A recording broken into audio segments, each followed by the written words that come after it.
week they had Brady. This week they got Brady. We're literally doing it differently from everybody else. As a matter of fact, moving forward from this point on, I will not make reference to PFF. Ready to get into it? Yeah. All right. We're going team by team. I would be very careful about slinging stuff. Am I going to get sued? We got legal on this? Let's send you out on the right note. PFF sucks. Have a great day, everybody. Wow.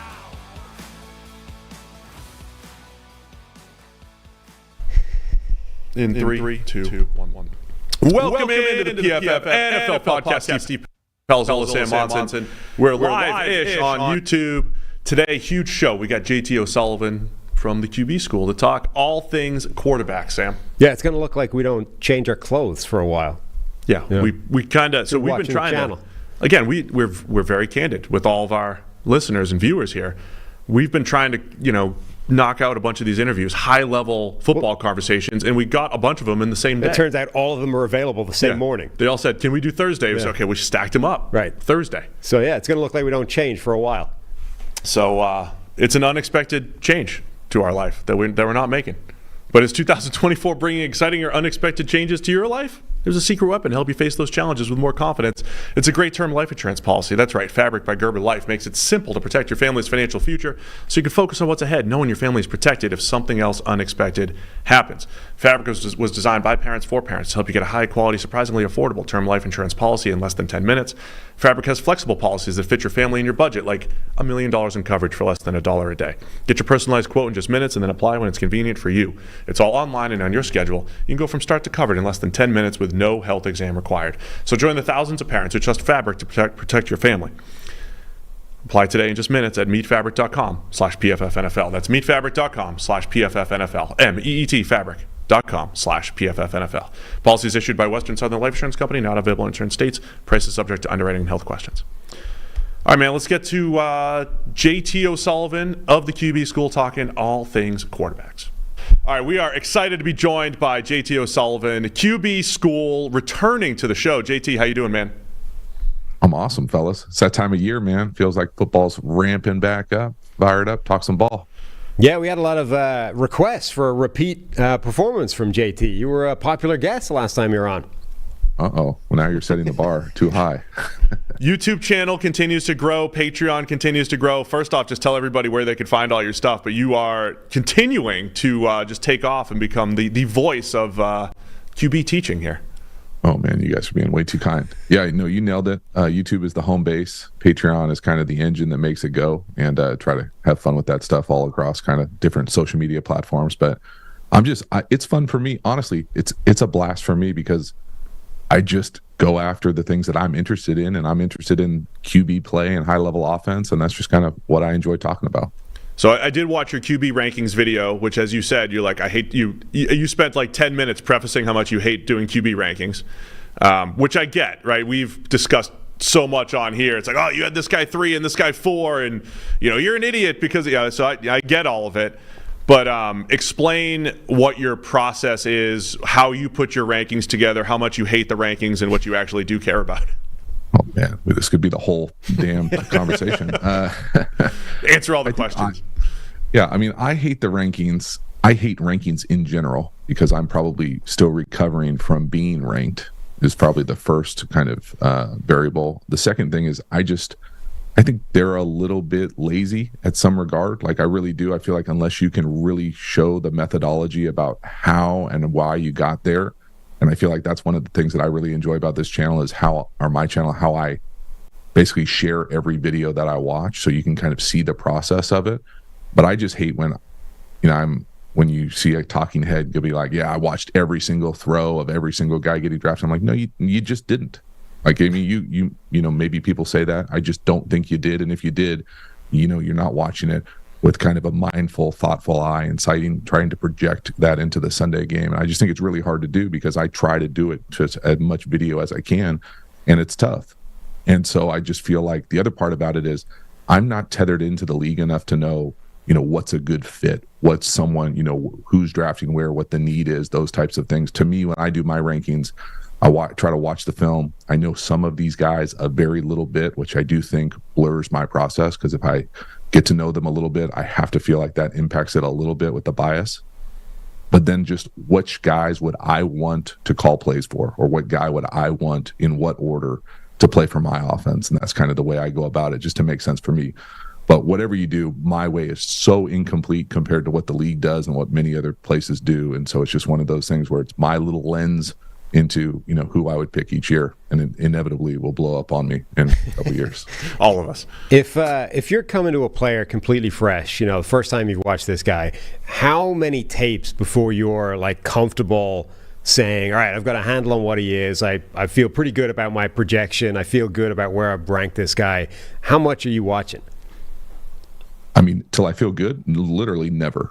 Right. I mean, I just don't. Like for instance, a guy like Caleb Williams this year, I feel like I probably watched, over 75% of his all 22 over the course of his career, just because I enjoyed that offense. I was mesmerized when he first came in the league.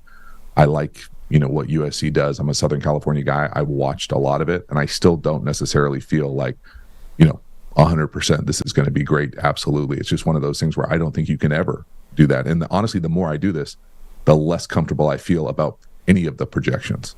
But I think I try to watch at least the 3 most recent games before I kind of feel like I've got somewhat of a kind of idea about, hey, this guy has a volume of talent and arm capacity that will translate to the league or not. And even if I feel like they don't, it's not a disqualifier. It's just like, maybe these were the 3 worst games. Like, you turn on Drake May, right? And the last couple of games were not the best games. So it's one of those things where, like, you gotta keep digging to a certain extent. And saying this draft class especially, I felt like there were guys that deserved and needed deeper dives, and probably even deeper dives than I even did, watching the handful, half a dozen per guy, and sharing it that is required to make those kind of decisions. One of the storylines that we've been following over the last couple of years is the idea that the NFL is not good at evaluating the quarterbacks. So let's use that as the theory, right? The NFL is not good at evaluating quarterbacks, or the hit rate on quarterbacks is low relative to other positions. Do you buy that? Do you think that's true? Or do you think there are ways to potentially improve evaluating quarterbacks and projecting them? As difficult as you say it is, are there better ways to project them from college to the NFL? I mean, I don't know if there are better ways. I would push back. My immediate pushback would be, are they better at certain positions than others? I don't have the data in front of me. I've never been interested enough to look into it, but I would imagine you probably do have a better hit rate at other positions, because more than one guy can play almost every position. If that makes sense. Yep. If you draft a tackle, he doesn't work, you throw him over to right tackle. You draft an edge, you got another edge. Those types of things that I think allow for a little bit more flexibility. I also think it's higher profile for sure.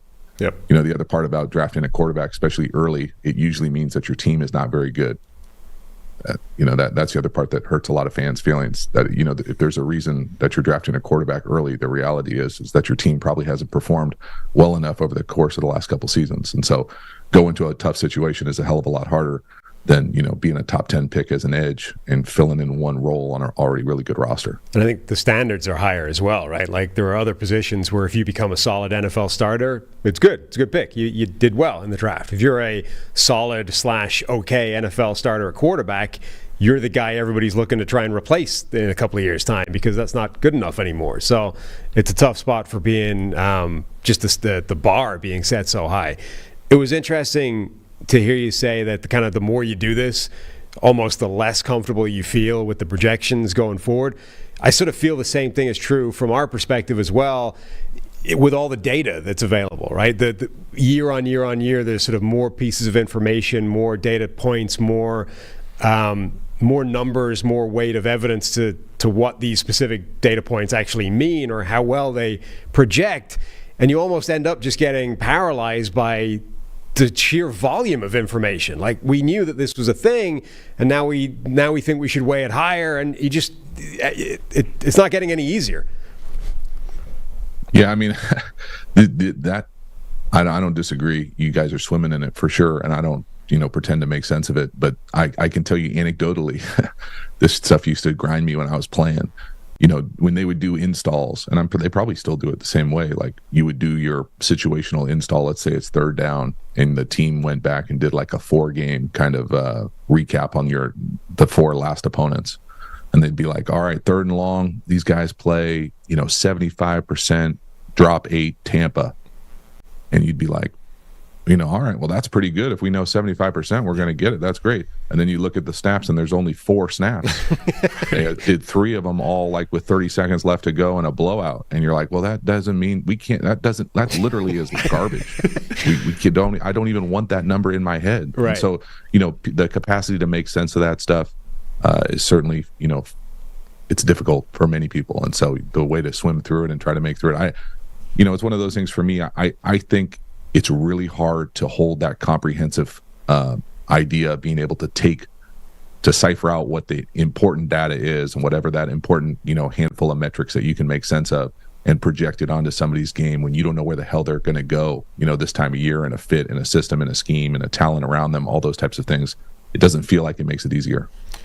At a high level, just looking at this class, how many guys would you say are starting caliber, have starting ability, just, high level looking at the QB class right now?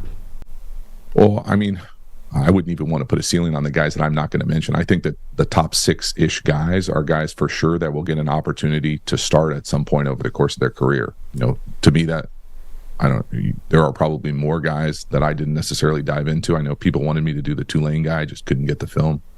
I think Nix, Penix, May, McCarthy, Caleb, and Jaden are all guys that are going to get an opportunity to play really quickly. And, what that looks like, who knows where the hell they end up and all those types of things. But those 6 guys to me feel like guys that absolutely would get a chance to be, everyday starters in the league at some point.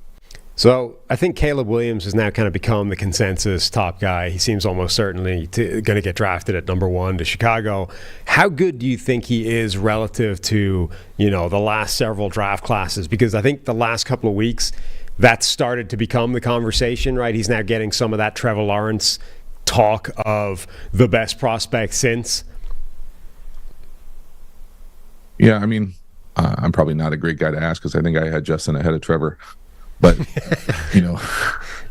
I love Caleb Williams' game. I mean, I feel like, I know people over the course of the summer, had he and Drake May kind of more in a neck-to-neck type situation, I would say, if you would talk to people who actually had already watched the film. Right.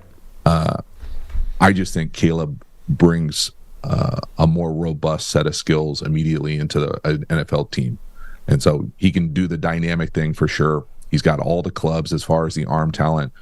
I think when you turn on the film, you do have to be a little bit wary of just the way he protects the ball. Now, is that how he plays, or is that how they let him play?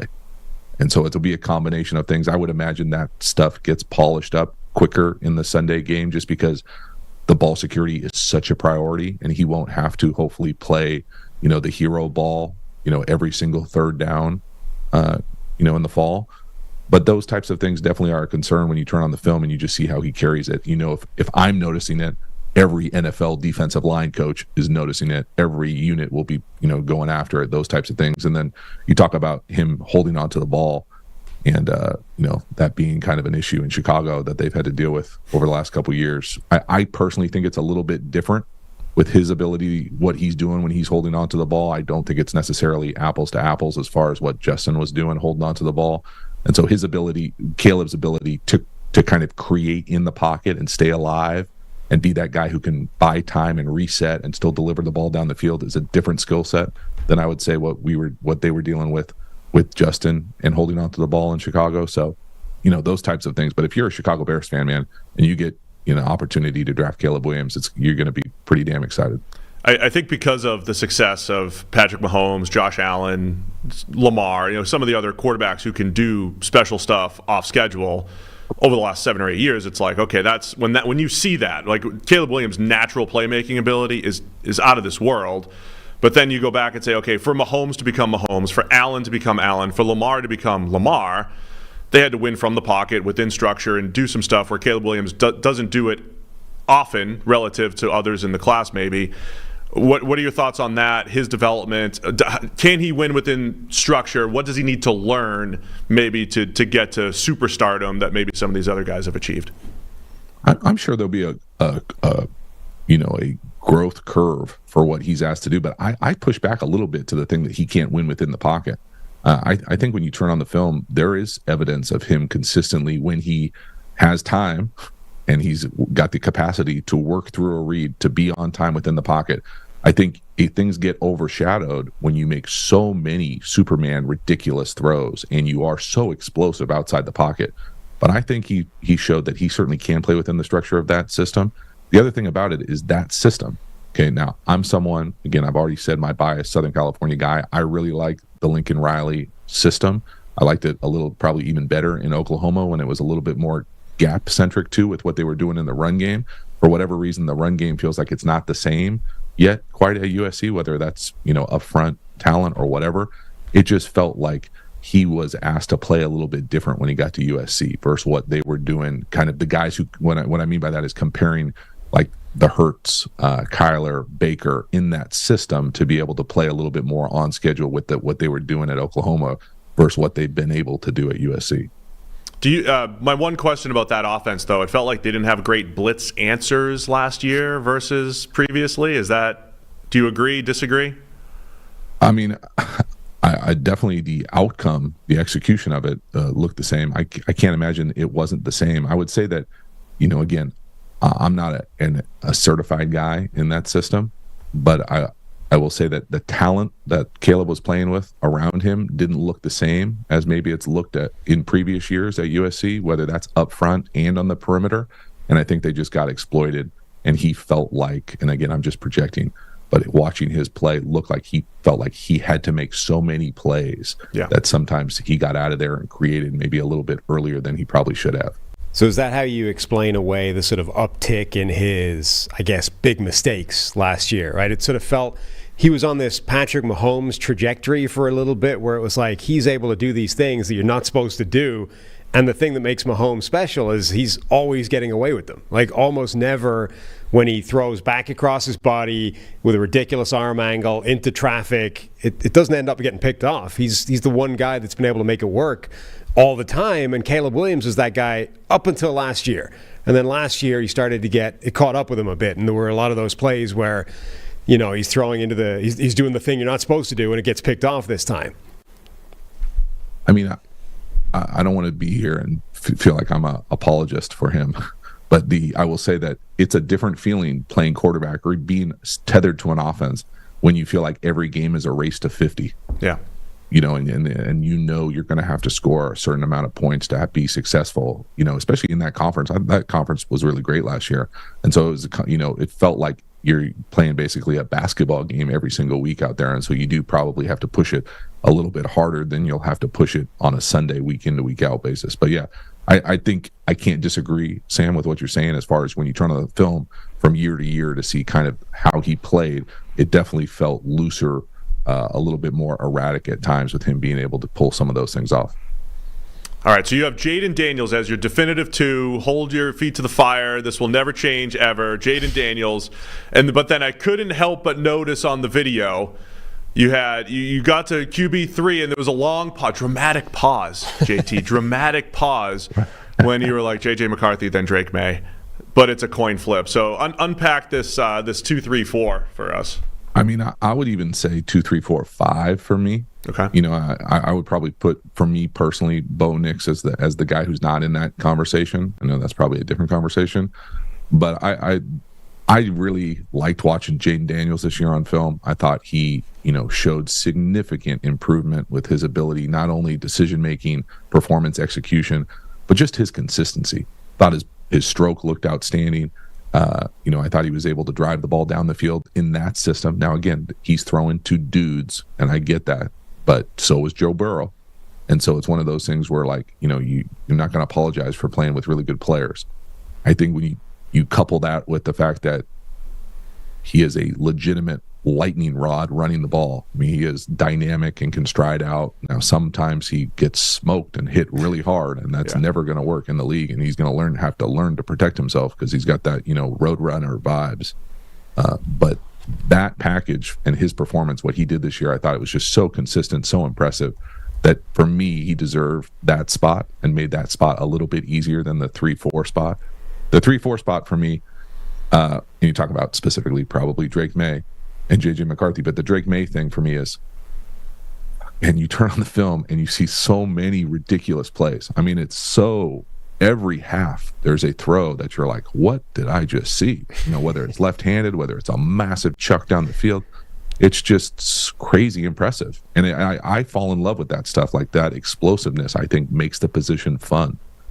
But then you see some misses and you're like, I remember I had to go back multiple times. I rarely look at like the box score to see the weather, but I was like, is it raining? Like, why are we skipping hitches? Why are we, bouncing these balls? And the miss radius, I just felt like it was so inconsistent, and and I couldn't get a handle on it. I really couldn't. I don't know what it is. I'm not going to sit here and pretend to give you like the biomechanical kind of like take about, oh, he's leaning or he's stepping or his toe or is that type of stuff. I can't tell from the all 22, but I can tell you that you don't see guys who play in the league on Sundays very often skip hitches.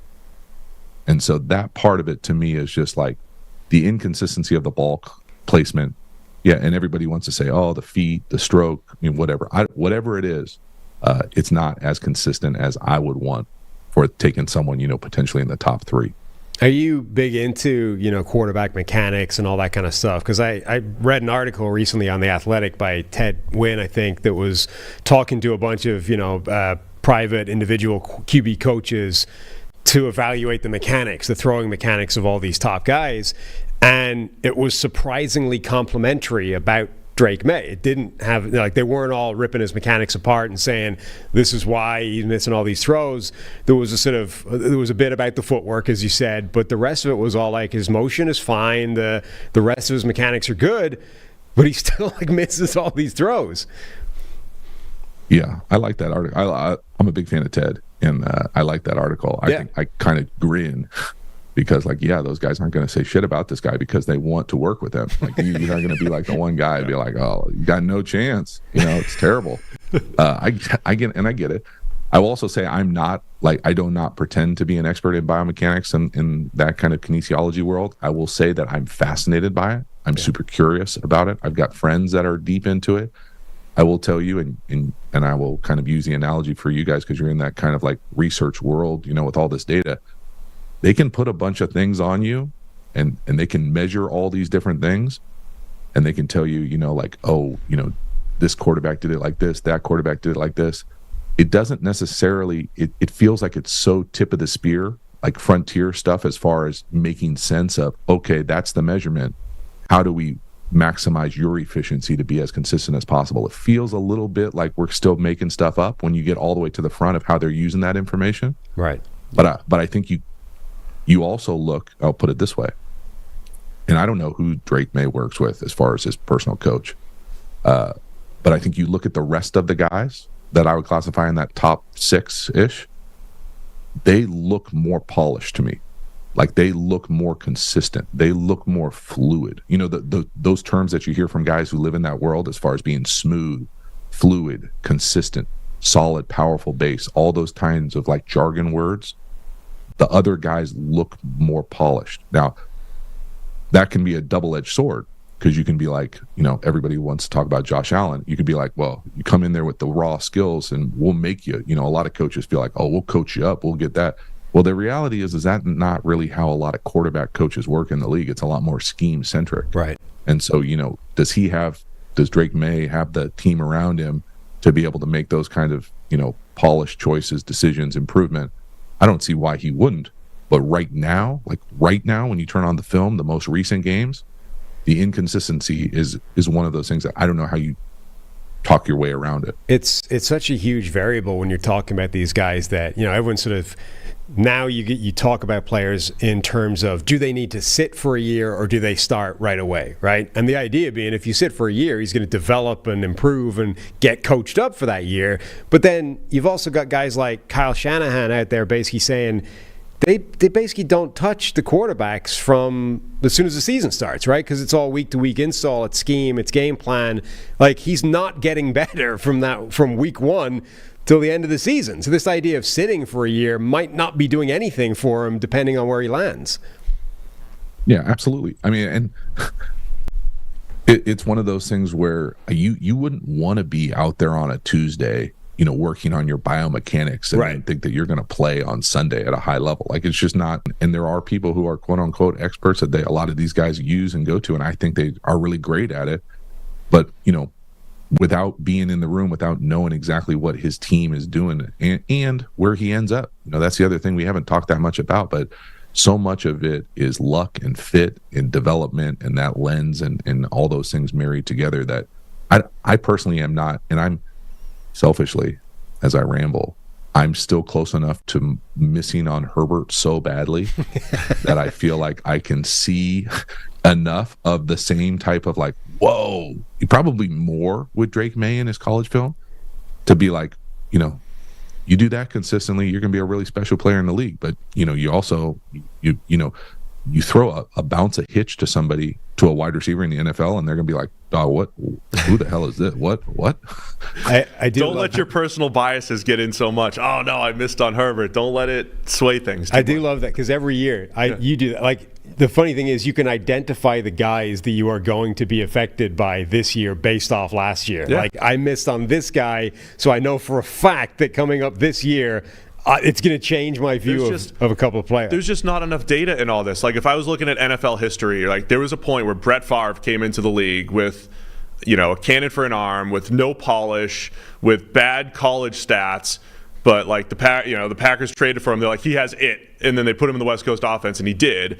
And then we went through this stretch of like the Blaine Gabberts and Jake Lockers of the world who had all these tools and never panned out. And then Josh Allen bucked the trend as the guy that like figured out accuracy at the NFL level. And so it's like there's no pattern to these things. And then then there's the recency bias, right? Like, Herbert didn't look great. He got worse as his college career went on.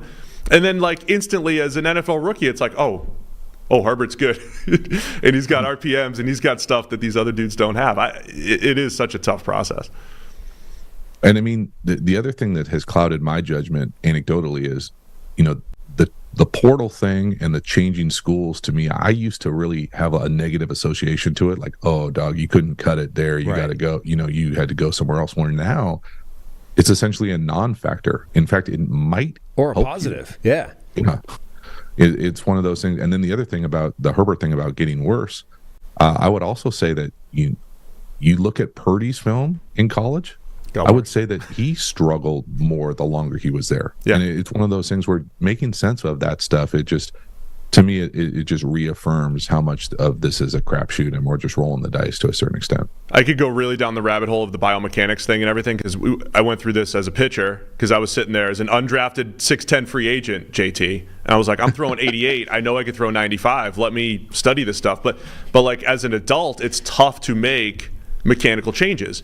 And if you remember when Tim Tebow was at Florida, his sophomore year, they were doing specials on how he was going to this biomechanics expert and changing his throwing motion. He goes to the NFL. They're doing specials on how he's changing his throwing motion. Tebow still has the same throwing motion, right? Like, some guys can change things and some guys can't. And it's like a golf swing. Like once you're in there, like your throw's ingrained from when you're like 8 years old. Like, you have mechanics that are ingrained when you are very young. You can see people on the golf course that are like old guys that clearly didn't start playing golf until they were old guys because their swing is this weird jacked up thing, and there's no way of fixing that. It's done. Like, that is how he swings a golf club. Right. You needed to pick the club up 25 years before you did. Now it's what it is, and that's what we're stuck with. So we don't know if Drake May is ever going to figure it out. Well, the layups and the easy stuff keep coming up, JT. You're not the only one. I see the same thing. Mm-hmm. Then it's just like, how do you weigh it? Like, how do you weigh this? Because it's like, it's the easy stuff. It's the layups. Like, of course you should be able to figure out the layups, but we don't know if he will be able to. Yeah, I mean, I don't pretend to know. I will tell you. That's why you're here. As someone who changed their throwing motion multiple times as a pro, I basically went from a guy coming into the league as probably a little bit more wind-uppy to then my first kind of camp league situation. The coaches were like, hey, we got to quicken this up. And I basically overcorrected and became like a dart thrower. And then I couldn't feel like I could push the ball everywhere that I wanted to. And it eventually kind of relapsed into my more normal stroke as I kind of defaulted into a smoother, more loopy thing that is maybe a little bit more acceptable now. It's tough, man. It took significant intentional off-season work. Right. And I was by no means a guy with a team of people. It's just, kind of like filming yourself, getting used to it, feeling what's comfortable, feeling you're most powerful.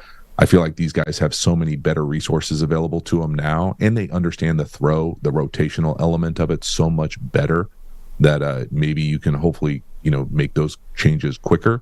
But I mean, especially your first year, this year is so damn long because you go college football, draft cycle, and then you're playing. You're a top 3 guy. You're playing, and so good luck out there. One of the things that's kind of been true all the way through this process seems to be this idea that the NFL likes J.J. McCarthy more than everybody else, whether it's draft analysts, just the public, whatever. Do you buy into that? And if so, do you know why? Do you see why from his tape?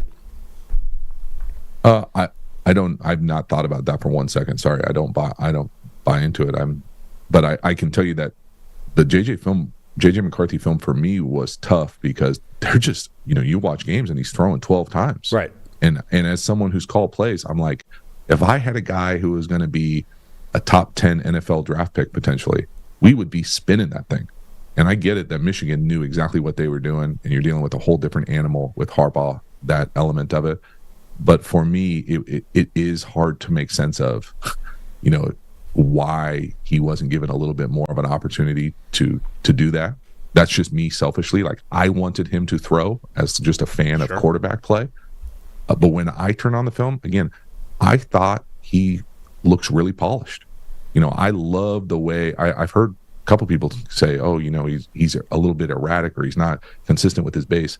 I thought he looked as polished as anybody. To me, what I'm talking about is like being lined up to your left, like dovetailing that drop, having a consistent, powerful base. He can certainly rip it. He throws everything like a fastball type thing. I think if you're could be critical of the throws that he misses or doesn't make or isn't asked to make, those touched, layered throws, aren't consistently on his film. But there's a lot that's not consistently on his film because they're beating the brakes off people and he's throwing 12 times a game. But when you watch the entire season, I think you see enough impressive throws that make me feel like he's got every club in the bag. You certainly would love to see maybe the touch become a little bit more consistent. But there's a lot to like. As far as the league falling in love with him, I think you start getting into a little bit more underlying issues potentially when you start talking about those types of things than necessarily just the film. I think you hit on a lot of what people struggle with that evaluation, right? It's volume, carrying the team, the touch throws.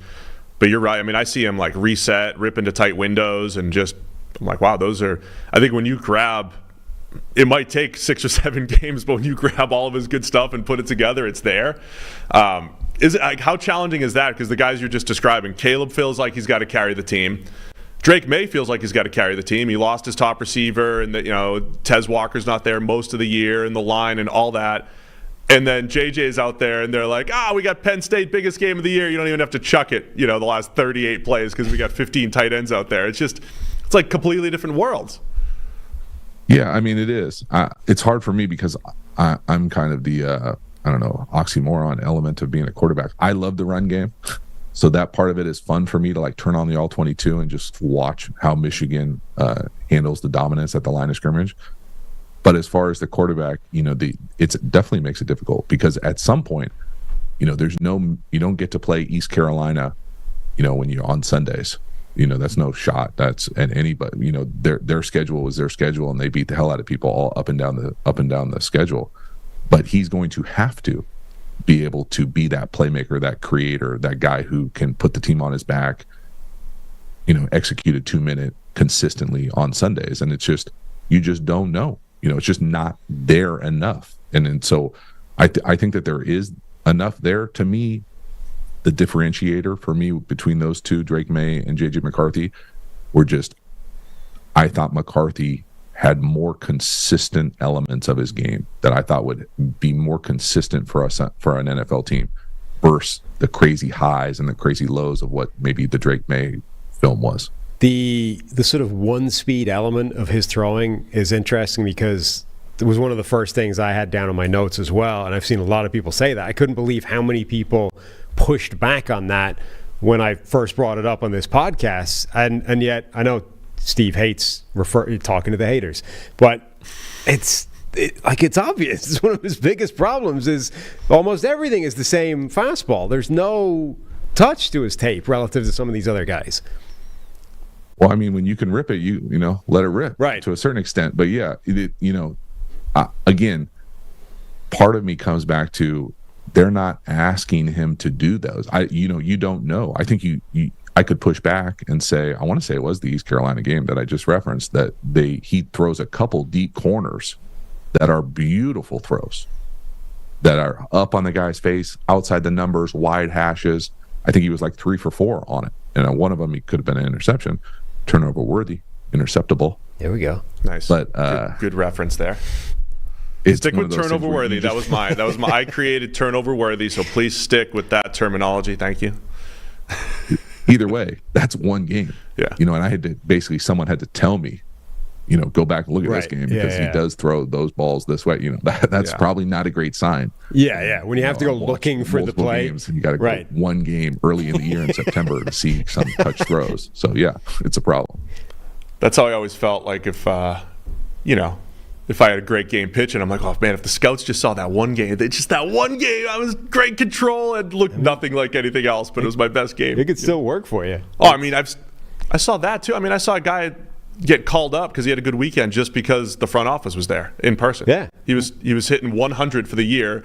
He goes 3 for 4 back-to-back games, and he's in the big leagues the next week because they saw it. I mean, that's like the human nature element of evaluation. Every sport, not just like football, but whether it's draft, whether it's free agency, guys are still getting signed because the last time they played that team, they had an amazing game against them. You see it in the draft. You see it in other sports. I mean, soccer, Liverpool blew $80 million or whatever on Darwin Núñez because they played him in the Champions League, and he was out of his mind in that game. Everywhere. It's part of human nature, unfortunately. You put Michael Penix in with that group, right? Is that fair? He's your 5, but kind of in that mix with JJ and Drake May? Yeah, I mean, I feel like if Michael would have been healthy his entire career, ifs and buts or candies and nuts, we'd all have a Merry Christmas, right? But if he were healthy his entire career and we didn't see that last game, I think he would absolutely be in that conversation. That's our entire narrative there, JT. How much do you weigh the last game and the Texas game? How do you handle those two things? I mean, I think you have to. The harder thing for me to make sense of is he looked so different when things weren't clean, when things felt like they were, coming in on him, and the pressure element, not pressure of the moment, but pressure. Right. That looked a lot. That's what Sundays are. And it's constantly dealing with that. And it's the volume of it. That's a bummer. Yeah, and it's sort of the volume of it, because that I feel a little bit the way about him in that scenario, the way we did about Baker Mayfield, where in college he didn't have any of that, and yet when you he had some of it, and he did quite well in those situations, but suddenly when you change the volume of those plays, and in the NFL, like you said, that's a hell of a lot more of your NFL Sunday than it is in college most weeks. When you change the ratio of good plays to bad plays situationally, his behavior in those situations changes. So that was like a glimpse on the one hand of what it's going to look like on Sunday, and that wasn't good. Yeah, it absolutely didn't help. I think the other part that's hard for me to make sense of is he tested really well running. Yeah, and explosive, but then you turn on the film and that's not there. Right. And it's not that they might not be asking him to run like a true duel, but I'm talking about even moving. Like, some of these guys are so much more explosive, fluid in their how they play and how they can extend and buy time and be creative outside the pocket. That didn't translate like some of the other guys maybe higher in the draft that we've already talked about. And then the other thing is, man, I thought he made some really nice throws, and I think he's got this, he does have a unique kind of, I call it Phillip Rivers-y push, to it. That used to bother me a lot until I was around Phillip, and I just he could spin it like, one of the better ones that I was ever around. And I think Michael can spin it like that too when he's on time, in rhythm, and can do that. But he also felt like he missed a bunch of shots down the field that, he was throwing to dudes as well. And, for as many big plays as they had, felt like every other time, we missed a big post. And so it just wasn't as consistent as I thought the guys who I put in the top 3 were. That's why the mechanics conversation, to me, it's like people said Phillip Rivers doesn't have a good mechanics. It's like he throws the ball hard where he wants it to go. That is literally what mechanics are supposed to do. And then I heard about other prospects, a Christian Hackenberg, who has good mechanics, but it actually doesn't come out that great relative to what people think, and he misses. It's like, how can that be good? Like, your whole point is to get to a release point that you want. If it's not doing that, it's like, so that's why the mechanics thing is fascinating to me. But Penix does have that push.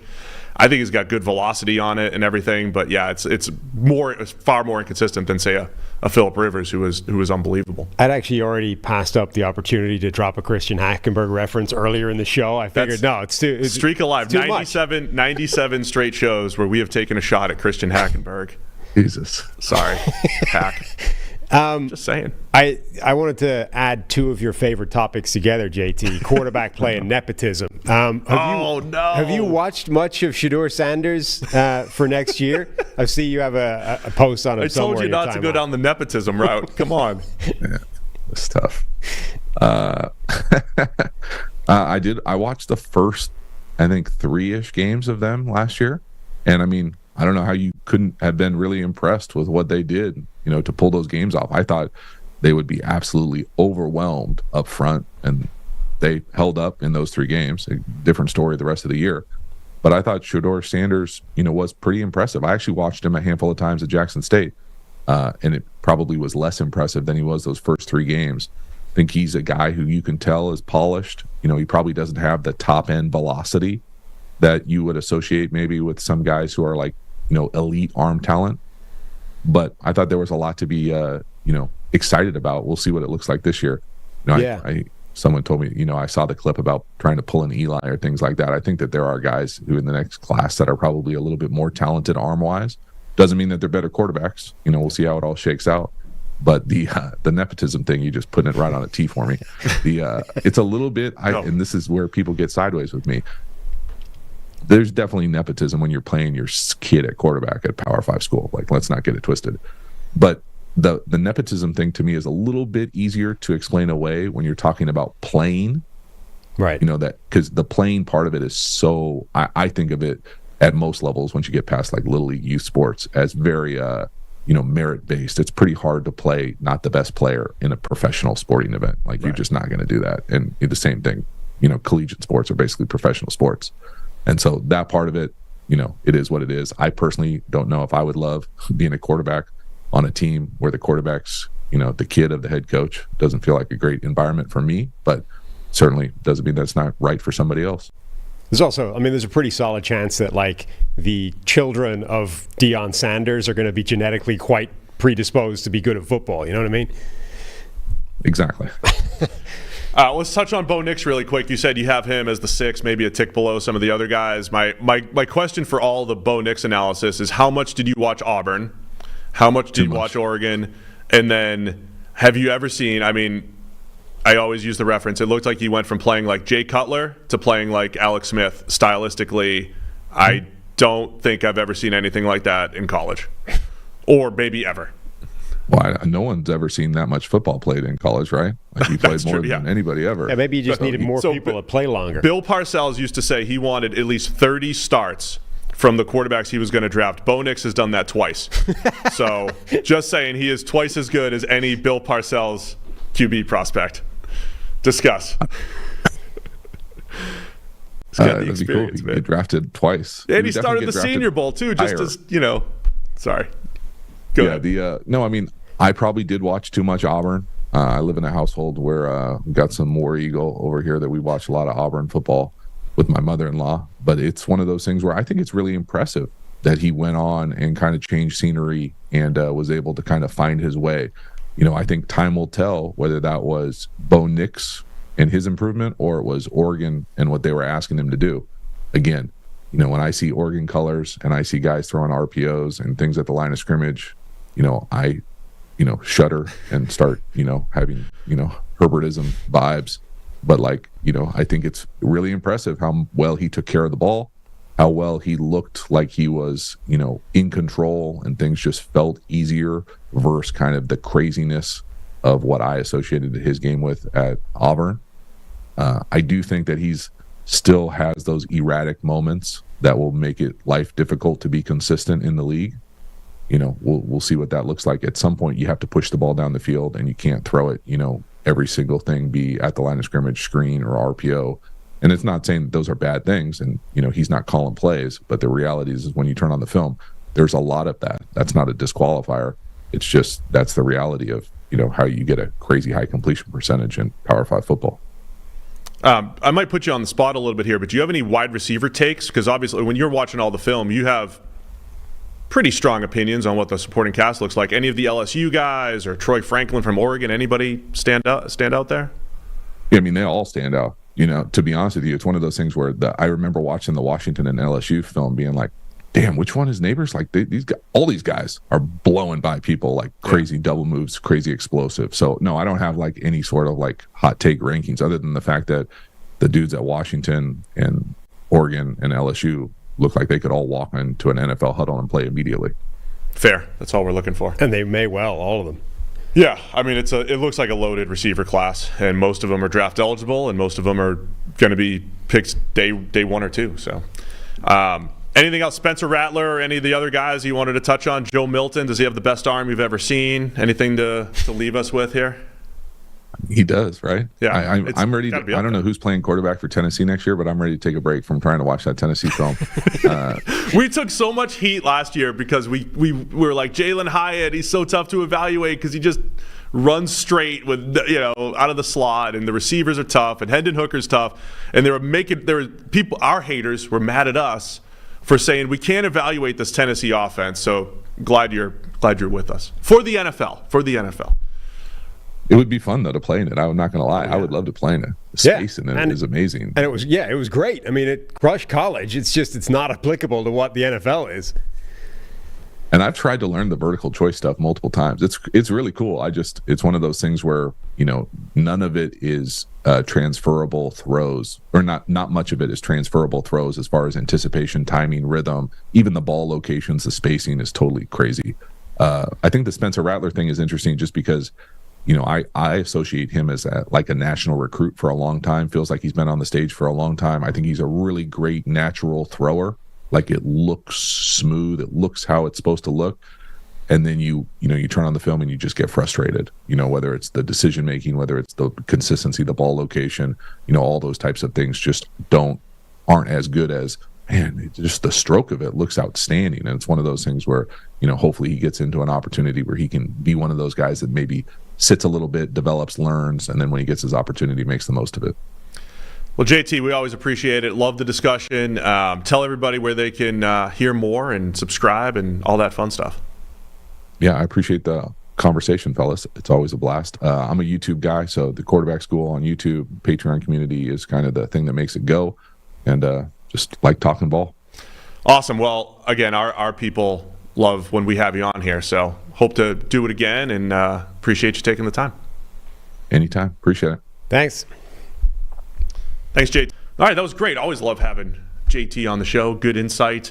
And I can see that he's wrestling with the same thing that we wrestle with, which is putting out quarterback rankings. Yeah, and haters. Right. Yeah. Always got to address the haters. Now, he's getting huge now. He's over 350,000 YouTube subscribers. Yeah, his channel is massive. We need him to promote us a little bit more, That's the promoters are now the promotees. Yeah. I mean, it's always nice to help a little guy like JT help build his brand a little bit. Help him double our channel. No, it's great. I mean, I was watching his QB ranking show, and again, he was saying Bears fans are into it, 49ers fans are into it. I mean, it's all the hot button quarterback discussions of, Justin Fields. I mean, I don't think anybody besides Bears coaches have watched more Justin Fields film than him over the last few years. The Brock Purdy discussion. And Caleb Williams, probably. And probably Caleb Williams, yeah. Any interesting takeaways that you have there?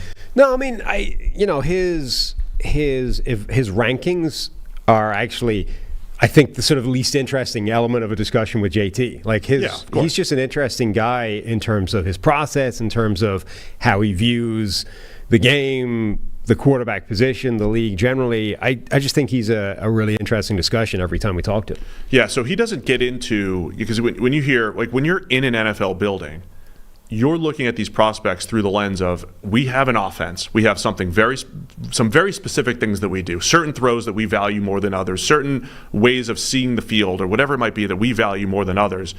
And it's very specific within every building, which is why we always say there's going to be different rankings because of what those things are. He's kind of looking at it through that lens because he has things he wants to see, but there's no specific offense attached to it, right? He always talks about his hypothetical offense. And then it comes down to, I think this always happens in QB evaluation, he described Drake May the way a lot of people are describing Drake May. And Chris Sims described Drake May in a similar way. Yeah, if you listen to the two of them. I've described him. Even mechanically, if you listen to Chris and JT, they sort of hit on basically the same thing. Like something's off on the arm stroke and the footwork. Right. Something's off, whatever it might be. Like JT referring to Spencer Rattler, whose throwing motion is this fluid, beautiful, smooth motion that looks the same every time.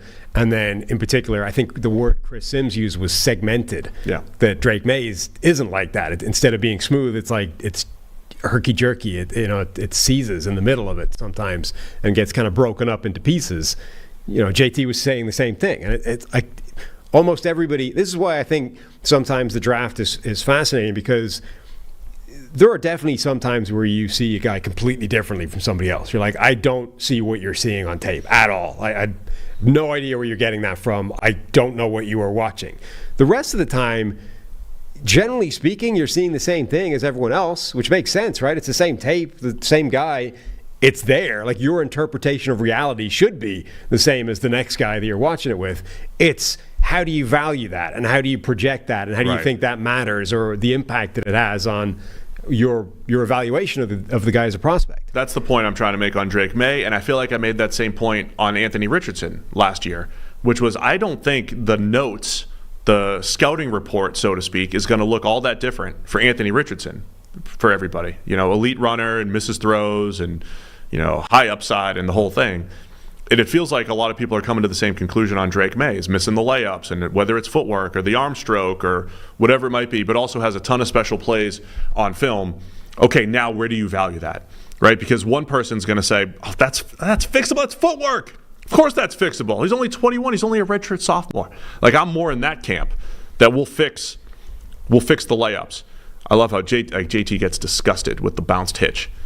Disgusted by that, which I get. Like, you're missing by a mile. Not to relate everything to me, but I had a pitching coach with the Brewers. I threw a pitch behind a batter one time. Behind a batter. It was my first pitch of spring training. I mean, I missed by a mile. And my first hole at bat of that spring training, I walked a guy in 4 pitches. And I was just completely out of it. And then I settled in and struck out the next 3. Settled in. But I had a pitching coaches talking to me the next day who weren't there. They're like, dude, I heard you threw a ball. Like, I heard you were all over the place yesterday. Right. Like, they were spreading the word how my accuracy was so bad. My control was so bad the day before. Yeah. And I was like, no, but there was good stuff after that. You don't understand. I swear I got released that spring. I swear I got released because of a couple bad throws. That's your bounced hitch, right? There were some people who just can't get over that. Like, I had another coach that year who's like, he was speaking generally to our team, and he was like, if you can't throw the ball, below a guy's head or something, you can't pitch in the big leagues. And I'm like, oh, you're talking to me. I was all over the place yesterday. Like, they got this in their head, and I feel like that's your Drake May bounced hitch here, where there are some people who are just like, that's so bad, we can't work with that. Well, and then other people are going to say, oh, of course, it's footwork, it's mechanics, he's 21, we'll fix it. So where do you value those things? Again, just to keep, you already kept the streak alive with the Hackenberg reference, but that's kind of where you were. You're like, dude, if you are bouncing multiple wide receiver screens in your tape, Hack just had nothing else good to even bring the conversation back. May has all this other great stuff to bring the conversation back at least. But that was a big part of the sort of overarching narrative of Hackenberg. It's like, if your tape has multiple throws where you are bouncing a wide receiver screen, it's just not going to work. It isn't. Like, your baseline has to be higher than that because this is the NFL. You can't, you just can't make it work if that's a regular part of your game. That, like, if I call a bubble screen, there's a better than zero chance that it doesn't even make it to the receiver. It hits the ground before it gets there. Like, I can't do anything with that. Now, obviously, Drake May is a very different prospect to Christian Hackenberg. But my point being, if you had simply looked at that and said, I've seen 5 of those on his tape already, I'm out, you wouldn't have been wrong. You know what I mean? And that's where some people are with Drake May. They're looking at what he's doing, and they're like, I've seen enough of these already that I can't go any further with this. I'm already out. There's a lot of things I think JT said, too, that kind of came to similar things he was wrestling with, which was the Michael Penix last 2 games. The Texas game. The one thing I didn't mention to him, because he said, hey, Penix doesn't do a good job maybe showing the athleticism on the field. And I completely agree. Like, I went into the college football playoff saying, yeah, Penix isn't really a creator. He's not really a pocket mobility guy. And then in the Texas game, he's over there sidestepping pass rushers. There's really so many, and I know we say this a lot, there's really so many comparisons, similarities to the CJ Stroud game, where Penix against Texas answered a lot of the questions you had. Is he mobile in the pocket? Well, against Texas, he was. And then the Michigan game, again, brings us back down to earth because it all looked pretty bad. That one is interesting because when I first watched Michael Penix way back at the start of the season when Trev, threw him up as a prospect to watch, one of my notes was actually on the positive side of all that in-pocket athleticism. And so I said he moves really well in the pocket. He's got this sudden step to avoid traffic, and he can reset and throw. And I was kind of praising the athleticism and like the threat that he could pose in that regard without knowing that he had like 6 career rushing yards. You know what I mean? Like, right. Trev's actually like, like he never moves. Like, and that's a negative of his. Yeah. I think it's there on tape. That's one area where I would disagree slightly, that I think you actually see signs of that could be a much bigger part of his game in the NFL than it's been in college. Like, obviously with his injury history and just the way he plays, you don't want to say, all right, you're gonna be Daniel Jones now, right? You're a big part of our run game. It's time to saddle up, bring whatever knee straps you need, but you're going to be running the ball 5 times a game. Like, it's not going to be that, but I feel like that can actually be a threat that he brings to the table that he hasn't really in college. The comp that I overuse for anybody who is athletic enough to run in a straight line somewhat fast is Andy Dalton. Andy Dalton in the zone read game would have a couple keepers, maybe one a game or one every couple games. It's like, here's 10 yards, just enough to keep the defensive end honest. Dalton was a good runner at TCU. Yeah. They ran a lot of QB design run game. Dalton was a very good runner, and that's all you kind of need just to open up the run game a little bit, I think, and again, keep them honest. So Penix can probably do some of that, given the fact that he ran in the 4.5s. So any other thoughts on what he said? He was with you on J.J. McCarthy, maybe on the – it's funny that he had to go to one game to find touch throws. Yeah.